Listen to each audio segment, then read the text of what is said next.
Uy, mama, dito yun, oh. Dito yung bilihan ng mga cellphone, tsaka magagandang tablet. Di ba sabi mo, bibilhan mo ko ng tablet? Dito tayo bibili. Dito ba yon? Ay, excuse me, magkano tablet yun dito?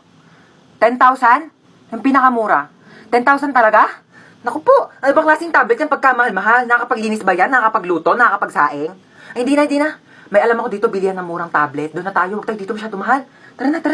Ano ba to si mama eh? Dito lang bilihan ng tablet eh. Uma, ba't nandito tayo sa Mercury Drug?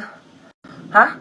Dito yung bilihan ng murang tablet. Huwag ka magmagaling ha, papunta ka pa lang, pabalik na ako. Tara na.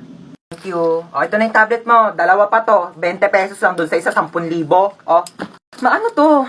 Hindi ito yun. Yung tablet na natatouch, yung pang-online class. Bakit? Natatouch din naman to ha. Oo. At saka ito, magagamit mo to pang online class kasi pag sumakit yung ulo mo, kaka-online class, maiinom mo to. Eh yung tag 10,000 tablet do, malulunok mo ba ha? Gamitin mo to.